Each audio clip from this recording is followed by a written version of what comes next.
भाई बहुत ही ज़्यादा तगड़ी कहानी बन गई है। पूरे 3 से 4 घंटे वेस्ट हो गए हैं इधर खड़े खड़े थे, मतलब ऑलमोस्ट गॉट डिपॉर्टेड। उन्होंने मेरे को वापस बोल ही दिया था कि ये रिंगेट का है, मतलब 400 रुपये। कैसे भी आ रहे हो तो भी मैंडेटरी है, यहाँ पे आके भर लेना। यहाँ पे 3-4 ऐसे रखे हुए हैं। मलेशिया का वीज़ा सिर्फ 31 दिसंबर तक ये फ्री है। मैं बताता हूँ सारी कहानी हुई क्या है। वाईफाई इनका चल नहीं रहा है एयरपोर्ट पे, बहुत ही बेकार घटिया किस्म का 10 रिंगिट का टूरिज्म टैक्स। ये मेरे को आज तक किसी व्लॉगर ने कभी नहीं बताया था, लेकिन मैं कुछ चीज़ों के बारे में ज़रूर बताना चाहूँगा। जो मैंने गलती की वो आप ना करो। What's up beautiful people, hope you guys doing great। आज मैं जा रहा हूँ साउथ ईस्ट की सबसे अमीर मुस्लिम कंट्री के अंदर, जहाँ की करेंसी भी बहुत ज़्यादा स्ट्रॉन्ग है। वहाँ पे रिंगेट चलते हैं, तो इसका मतलब आप समझ चुके होंगे कि आज मैं जा रहा हूँ कुआलालंपुर मलेशिया। और अभी के लिए मैंने बोर्डिंग पास ले लिया है। बोर्डिंग पास मिलने में तो 10 मिनट लगे थे, लेकिन जो इमिग्रेशन की लाइन है वो बहुत ज़्यादा लंबी है। तो मैं आपको इमिग्रेशन क्लियर करके सब कुछ बताता हूँ कैसे क्या हुआ। पासपोर्ट नंबर लिखना, तो सिक्योरिटी इमिग्रेशन सब हो गया भाई। इसमें हम 9:30 बजे लग गए थे लाइन में, 9:30 बजे, और बोर्डिंग पास तो 10 मिनट के अंदर ही मिल गया था। और बाकी सिक्योरिटी इमिग्रेशन में थोड़ा टाइम लग गया। अब बज गए हैं पूरे 10:30 और हमारी फ़्लाइट है भाई अभी 1 बजे। हमारा गेट नंबर है 12 और मेरे से भाई कुछ भी नहीं पूछा, कुछ भी नहीं पूछा। मैं जस्ट आया, पूछा कि कहाँ जा रहे हो, कुआलालंपुर। मेरे से तो रिटर्न टिकट भी नहीं मांगी थी, और मेरे को एक और ब्लॉगर मिला था, उससे रिटर्न टिकट और उससे भाई सब कुछ पूछ लिया कि कहाँ जा रहे हो, क्यों जा रहे हो, सब दिखाओ। और मेरे से कुछ नहीं पूछा, जस्ट ठीक है ओके स्टैम्प किया और चलो चलते हैं। अभी हम देखते हैं भाई, हमारा 12A गेट है, 12 बजने में 10 मिनट है भाई अब। और जस्ट बोर्डिंग गेट के बिल्कुल साथ में बैठा हूँ। ये बोर्डिंग गेट है, उधर ड्यूटी फ्री एरिया है, यहाँ मैं हूँ और यहाँ लगनी है फ्लाइट। पर हाँ, बैंकॉक वालों की तो आ गई है, पर मलेशिया वालों की बताएं भाई कब आएगी। मतलब बोर्डिंग पास पे तो लिख रखा टाइम के 12:05 तक, 12:25, हाँ 12:25 तक शुरू हो जाएगी, बट अभी तक दिखी नहीं है मेरे को। देखते हैं चलो कितना टाइम और लगेगा, और फिर वहाँ पहुँच के मस्त मस्त नज़ारे दिखाएंगे आपको इनके साथ। कैसा लगा इतना सवाल पूछ के? क्या क्या पूछ लिया? मेरे को ज़्यादा पूछा नहीं, बोला होटल के बारे में, तो मैं होटल बुकिंग दिखा दिया, बस इतना ही, वो पूछ लिया। तो भाई ये मेरे से आगे था और इससे पूछ लिया कि कुआलालंपुर मतलब मलेशिया क्यों जा रहे हो। इसने बोला घूमने जा रहे हैं, लेकिन इससे ये पूछ लिया कि जा कहाँ रहे हो। अब इसको ये पता ही नहीं कि हम जा कहाँ रहे हैं। मैं तो अपनी पूरी लिस्ट बना के लेके आ रखा हूँ भाई, मेरे को क्या क्या वीडियोस बनानी, तो मेरे पास तो था। और ये मेरे से आ गया था, इसने बोल दिया मैं इसके साथ जा रहा हूँ। इसको ठीक है, बोले चलो ठीक है जाओ दोनों। और मेरे से उसके बाद भाई एक भी सवाल नहीं पूछा। ठीक है, ठप्पा मारा इमिग्रेशन ने, मतलब उसने स्टैम्प मारी और बोला कि ठीक है जाओ, मतलब एक सवाल तक नहीं पूछा। और ऐसी बोर्डिंग पास, और इससे तो ये भी पूछ लिया था कि चलो ठीक है मलेशिया जा रहे हो, वीज़ा दिखाओ। क्या बोला भाई तुम? क्या क्या वीज़ा? मेरे को बोला वीज़ा दिखाओ, क्योंकि उनको ऐसा लग रहा है, डाउट हो रहा था कि तो मैं वीज़ा दिखा नहीं पाऊँगा, ऐसा कुछ डाउट फील हो रहा था। मैं तो खिलाड़ी हूँ ना। तो भाई इसने बोला कि वीज़ा तो फ्री है, और अब उसको ये लगा कि यार चल ठीक है, वैसे तो उनको सबको पता ही हो, तो वैसे ही पूछ लेते कि इसको पता है या नहीं पता है, इसलिए उसने पूछ लिया कि वीज़ा का क्या सीन है। लेकिन हाँ, वीज़ा मलेशिया का वीज़ा सिर्फ 31 दिसंबर तक ये फ्री है, क्योंकि वो 80 है, उसके बाद फिर ना अभी कोई अनाउंसमेंट तो आई नहीं है। तो अगर कोई 31 दिसंबर के बाद ट्रैवल कर रहा है, 2024 के बाद मतलब 2025 में कोई ट्रैवल कर रहा है, तो शायद उसको ज़रूरत पड़ सकती है। जब तक कोई अपडेट नहीं आती तो कुछ नहीं कह सकते। बोर्डिंग तो हो गई है शुरू अब, और देख लो भाई कितने मेंटल आदमी है ना, इतनी लंबी लाइन लगा के खड़े हैं। देख लो ये जो सारी लाइन है ना, ये वाली जोन मेरी है, और ये पूरी दूर तक है, दिखाता हूँ मैं आपको भी। Boarding pass 5टा।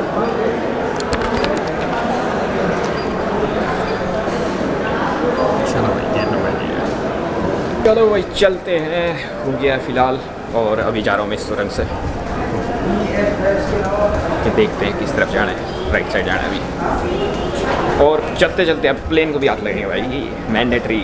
आज से जितने भी प्लेन चढ़ेंगे ना, सब पे हाथ लगेंगे, सबकी वीडियोस बनाएंगे।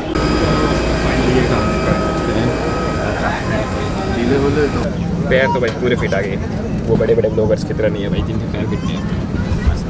दोस्तों विमान चल पड़ा है और उड़ान भरने के लिए अब तैयार है। विंडो सीट तो नहीं है, मैं फिर भी दिखा देता हूँ।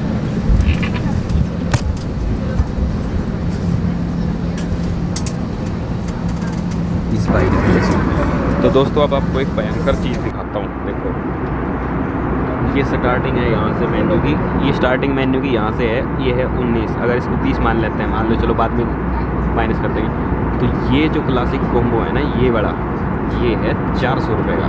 400 में से 20 हटा दो तो मतलब 380 रुपये का ये छोटा सा सीट मिलेगा आपको।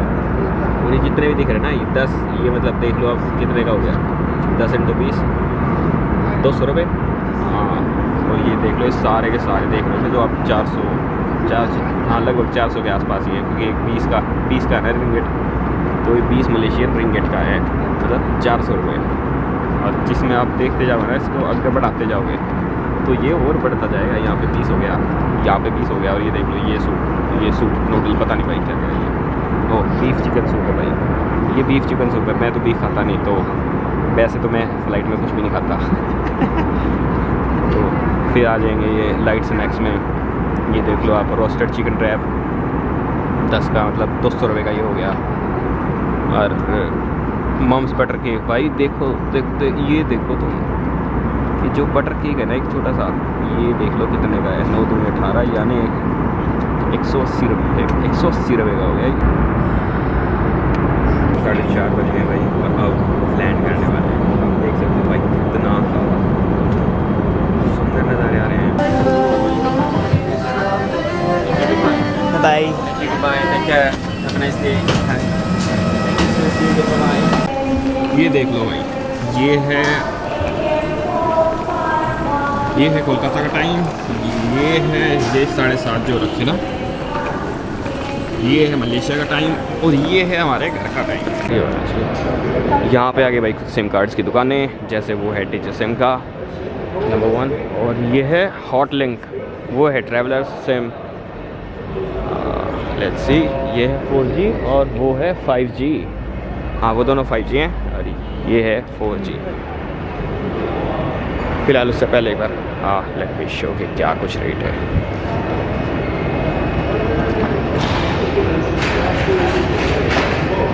हाँ, ये अपन ने तो जाना भाई अब राइट साइड में अंदर से, और राइट साइड में लगे हैं कंप्यूटर, अगर आपको अराइवल फॉर्म भरना है तो ये मैंने उस टाइम पे नहीं भरा था, पर अब आके भर दिया डिजिटल अराइवल, वो जो कार्ड होता है ना जिससे वीज़ा फ्री हो रखा है अभी डिजिटल। ये वैसे तो सबके लिए मैंडेटरी है, पर इंडिया में से आ रहे हो, अगर इंडिया से भी आ रहे हो तो भी मैंडेटरी है। यहाँ पे आके भर लेना, यहाँ पे 3-4 ऐसे रखे हुए हैं, कर सकते हो। अब चलते हैं इमिग्रेशन करवाने। भाई बहुत ही ज़्यादा तगड़ी कहानी बन गई है, पूरे 3 से 4 घंटे वेस्ट हो गए हैं इधर खड़े खड़े। हम सुबह 4:30 बजे इंडिया के लैंड कर गए थे, और अभी बजे हैं 7:30। इतना ज़्यादा टाइम वेस्ट हो गया। मैं बताता हूँ कि दिक्कत क्या हुई थी, एक बार आपको क्या नहीं करना चाहिए। ऑलमोस्ट डिपोर्ट होते होते बच्चे आज। सिक्योरिटी इमिग्रेशन कराने के बाद भाई साहब हो चुका है, फ़िलहाल आ चुके हैं बाहर, अब एंट्री हो गई ऑफिशियली मलेशिया में। और ये पे है कुछ, वहाँ पे होटलिंग और ये बहुत सारी चीज़ें हैं। अब यहाँ से देखेंगे भाई, बस से जाएंगे। No thank you. तो भाई वो ग्रैब टैक्सी वाले थे इधर। हाँ, मैं बताना भूल गया कि इधर चलती है ग्रैब टैक्सी, मतलब सस्ती पड़ जाती है, लेकिन हमें तो हॉस्टल के मतलब तो हमें तो सेंटर में जाना है, तो इसलिए हम जाएंगे बस से, शटल बस। अगर सबसे सस्ते में यहाँ से जाना है तो बस आपके लिए बेस्ट रहेगी। अभी एग्जैक्टली नहीं पता है कि कितने क्या होगी, अभी बताता हूँ 1 मिनट में जस्ट पूछ के। और आज जो सीन बने, वाह क्या तगड़े सीन थे, मतलब ऑलमोस्ट गॉट डिपोर्टेड। उन्होंने मेरे को वापस बोल ही दिया था कि ना यू कांट।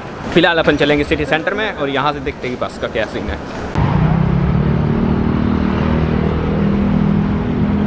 तो भाई आप लोगों ने देखा, मैं लैंड होके इमिग्रेशन की साइड जा रहा था, तो मैंने बोला था कि मैं थोड़ी देर में इमिग्रेशन करा के मिलता हूँ। मैं इमिग्रेशन काउंटर पे गया, वहाँ पे बहुत सारे काउंटर थे और बहुत सारी लंबी लाइनें थी। तो उसमें क्या होता है कि मेरे पास था इंडियंस के लिए वीज़ा, इंडियंस के लिए ETA फॉर्म भर दो तो मलेशिया का वीज़ा फ्री है 31 दिसंबर तक। उसके बाद क्या होता है कि मैंने वो फॉर्म अभी तक फिल तो नहीं किया था, क्योंकि उसको बाद में भी भर सकते हैं। जब आप इमिग्रेशन पे जाएंगे तो वहाँ काउंटर्स होते हैं, वहाँ पे PC रखे हैं, आप उसमें कंप्यूटर में जाके और PTA फॉर्म भर सकते हो। वो सारी डिटेल आपकी उनके पास चली जाएगी, आप कहाँ स्टे कर रहे हो, आप कैसे कर रहे हो, सब कुछ वो सारा का सारा उधर चली जाएगा। अब मेरे पास से $300 उस टाइम पे कैश में है। मैं जाता हूँ काउंटर पे जाने के बाद मेरे से पूछते हैं कि कितने दिन के लिए आए हो। मैंने बोल दिया कि 4-5 दिन के लिए अभी यहीं हूँ। उसके बाद वो लोग मुझसे पूछते हैं कि आपकी रिटर्न फ्लाइट दिखाओ। मैंने अपनी रिटर्न फ्लाइट दिखा दी। अब मैंने अपनी जो रिटर्न फ्लाइट थी वो करा रखी थी थाई एयर से। मैंने बोल दिया कि होटल बुकिंग तो मैं सिटी सेंटर में जाके और ऑफलाइन कर लूँगा। तो उन्होंने कई देर भाई कई देर लगी रही भाई चेक करने, मेरा पासपोर्ट स्कैन किया और भी बहुत सारी चीज़ें, मतलब कुछ करते रही। और वो उस टाइम पे कंफर्म करना चाहती थी कि मैं कोई इलीगल इमिग्रेशन में तो नहीं हूँ, या मैंने स्टे क्यों नहीं बुक किया, या फिर अगर मैं आया हूँ तो मेरे पास रिटर्न फ्लाइट अच्छी क्यों नहीं।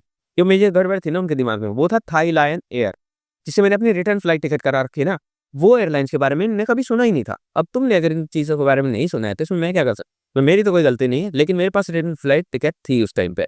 अब होता ही है कि उनको तो समझ नहीं आया कि भाई ये कैसे हो गया? ये कैसी फ्लाइट है? ये सच में एग्ज़िस्ट भी करती है या नहीं? Thai Lion Air. और जबकि मेरे पास कन्फर्म थी और उसके बाद पूछते हैं कि होटल बुकिंग क्यों नहीं है? मैंने बोल दिया कि भाई ऑफ़लाइन कर लेंगे। तो उन्होंने क्या किया, उन्होंने एक पर्ची पे लिखा कुछ-कुछ 3 चीज़ें लिखी, वो पर्ची मैं आपको दिखा दूँगा अभी। वो पर्ची मैं स्क्रीन पे लगा दूँगा। कन्फर्म फ्लाइट टिकट नहीं है, इसके पास होटल बुकिंग्स नहीं है और भी ना जाने क्या-क्या। मतलब 3 चीज़ें ऐसी उन्होंने लिख दी थी जिससे मेरे ऊपर पूरा हो जाए। अब मेरे को लगा था कि ये मेरे को मारेंगे डिपोर्ट। मेरी एक पर्ची, पासपोर्ट और बोर्डिंग पास देके मेरे को बोल दिया कि आप ऑफ़िस चले जाओ। अब वहाँ पे क्या होता है कि वहाँ पे 3-4 ऑफ़िसर बैठे होते हैं, जो जिनकी बड़ी पोस्ट होती है, जो हायर इमिग्रेशन, वो थोड़ी हाई पोस्ट पे होते हैं और वो मेजर होते हैं कि वो अगर चाहें तो या तो डिपोर्ट कर सकते हैं या फिर आपको अंदर ले सकते हैं। उनके पास अथॉरिटी है पूरी-पूरी। और वो जो मेन काउंटर पे बैठते हैं उनसे तो बहुत ऊपर हैं, तो उन्होंने मेरे को उसके पास भेज दिया है। अब मैं वहाँ जाता हूँ, मेरे पास इंटरनेट नहीं है, मैं ना तो फ्लाइट बुकिंग कर सकता हूँ, वाई-फाई इनका चल नहीं रहा है एयरपोर्ट पे, बहुत ही बेकार घटिया किस्म का वाई-फाई इन्होंने ऐड कर रखा था। बहुत ही बेकार वाई-फाई था, बिल्कुल काम नहीं कर रहा था। उसके बाद क्या होता है कि मैं जाता हूँ अंदर, मेरे नंबर आता है, वो बोलती है पवन कुमार, तो मैं चले जाता हूँ वही। तो भाई मैं उधर चला गया, फिर मेरे से पूछने लगी कि आपकी होटल बुकिंग क्यों नहीं है? मैंने बोला कि मैं ऑफ़लाइन कर लूँगा, कितना कैश है? मैंने बोल दिया कि $300 एंड देन पूछती है कि आपकी रिटर्न फ्लाइट दिखाओ, मैंने रिटर्न फ्लाइट दिखाई। यहाँ भी सेम चीज़ कि थाई लायन एयर सच में एक्सिस्ट करती है या नहीं, वो बहुत सारे उन्होंने चेक किया, अपने पीसी में कुछ-कुछ चेक किया, मेरा पासपोर्ट डाला, स्कैन किया, बहुत सारे तामझाम भाई। उसके बाद क्या होता है कि वो जो लेडी ऑफ़िसर थी वो बहुत पोलाइट थी, उन्होंने बोला कि भई ये वाली जो है, ये तो आपको करना पड़ेगा। तो मैंने बोल दिया कि चलो ठीक है, अगर ऐसा कुछ है, वाई-फाई का एक्सेस दे दो, मैं अभी बुक करके दे देता हूँ। तो बोली अगर ऐसा कर दोगे तो बढ़िया हो जाएगा। अब मैं बाहर गया, मेरे को आधा 1 घंटा आराम से लग गया उनके वाई-फाई से, फिर मैंने पीसी पे ट्राई किया। उन्होंने बोल दिया कि बहुत बहुत बढ़िया लेडी थी, तो उन्होंने बोल दिया कि आप दूसरा पीसी यूज़ कर लो और आप बाहर जाके काउंटर पे और फ्लाइट बुक करके आ जाओ और दिखा दो हमें एंड देन हम देखते हैं क्या कर सकते हैं। तो भाई मैं बाहर गया, मेरे को आधा 1 घंटा लग गया, मेरे पास कार्ड भी खराब हो गया, मेरा कार्ड भी नहीं अच्छे से काम कर रहा, तो मैंने इंडिया फ़ोन किया मेरे दोस्त को।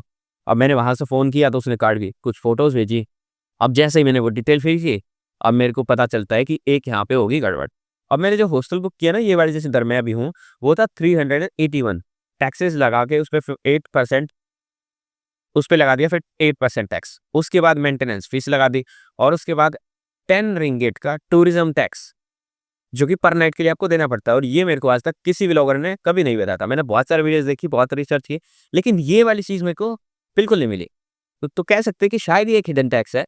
यहाँ पे मेरे कटते हैं ₹1822 फॉर 2 नाइट्स, जो कि होना चाहिए था पूरा 600 समथिंग, 600-700, मैक्स टू मैक्स 1000 में हो जाना चाहिए था। यहाँ पे मेरे को देने पड़े 800 फालतू, ऑनलाइन बुकिंग के चक्कर में।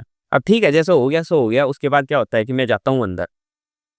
अब वो जो लेडी थी ना उसकी अब सबसे बड़ी गड़बड़ कि वो जो लेडी थी ना, उसकी हो गई थी ड्यूटी खत्म।